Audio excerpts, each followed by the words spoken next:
Okay, as I said previously in the video a few minutes ago, we actually need to lower the z-axis down on top of the material here in order to be, we'll make our material top actually will be 0, and then I think the G-code, I'm going to close that one out and load a different one. Let's see, so I'm going to load up some G-code, we'll hit load G-code again. And I've got one, I'm going to actually use shapes 3. I changed the feed speeds and to cut it around 40 inches a minute. So we use this file here.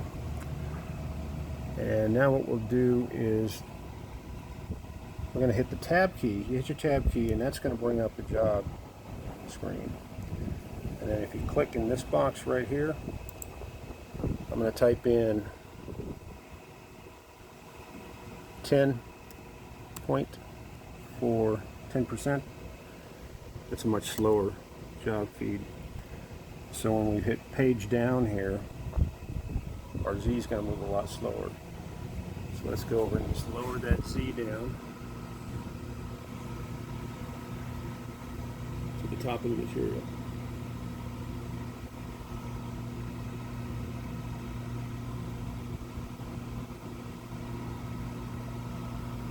And now you can see we're pretty much on top of the, you can get a piece of paper or something under there if you want as well. We're on top of that, ready to go. Then just simply come over here and set your Z. Now make sure you're not on machine coordinates. That's machine coordinates. We want to be on workpiece coordinates. And if your machine coordinates have a red ring around it, if you're on your workpiece coordinates, you'll be there. So we're going to 0 the Z, making the material top 0. And the first thing you'll see in the G-code it does is calls it G91.1 up, then rapids to 1 inch, so it's going to pick that up 1 inch. It's probably more than we need to pick it up just for examples. Then it's going to move to its first cut point, then it's going to lower down to Z.1. That actually needs to be, I'm going to cut about an 1/8 inch deep, so I'm going to make that a minus Z minus 0.12. So what we can do is hit edit G-code here and simply use your, I've got mine opening in Notepad, so you can use your edit replace tool that's available. So if you use your replace, we can change all of the Z0.1s. They're all, oh, well, they're already set up to Z minus 0.12. Okay, we're good to go. Sorry. I've already replaced all the Z zeros with Z minus 0.12. So it is going to cut an 1/8 inch. It's going to plunge at 20 inches a minute, looks like. And then it's going to call 41 inches a minute to cut the shapes. So we're good to go there. I'm just going to hit cancel on this and close, but you can kind of see how you can go in and just edit your G-code on the fly if you need to change feed speeds simply by using the edit replace tool. Alright, so everything's 0. I'm going to hit reset. I'm going to deselect reset, hit regen toolpath, and we should be ready to go.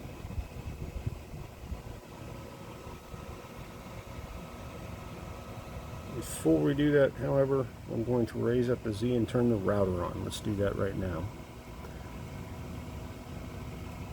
I'm also going to click in this jog box and reset it to 100%. So the next time I go to jog, I won't have to keep jogging at turtle speeds. Okay, reset, regen toolpath.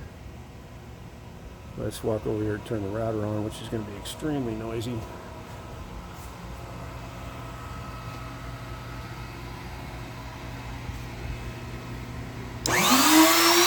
And there we go. You may not even be able to hear me right now, but I'll try to talk as close to the phone as I can.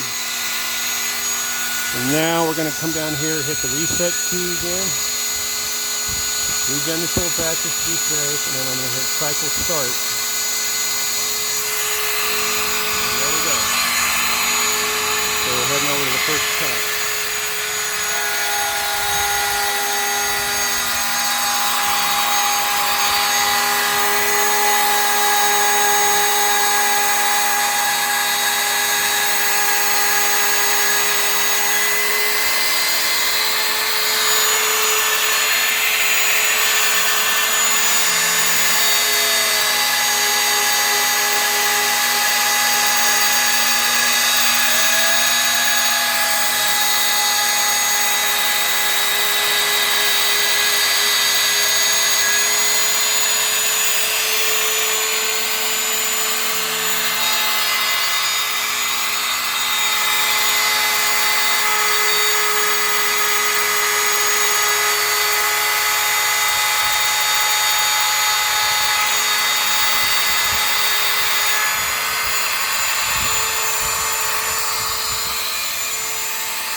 Okay, that was about it. So that was, I was thinking it was going to show elapsed time. It did. That took about 2 minutes and 4 seconds to cut out those shapes. And those are roughly 3-inch diameter circles. I'm going to mic them to see what they actually are. So stay tuned for more videos. Next up, we'll probably do some aluminum and cut out some control panel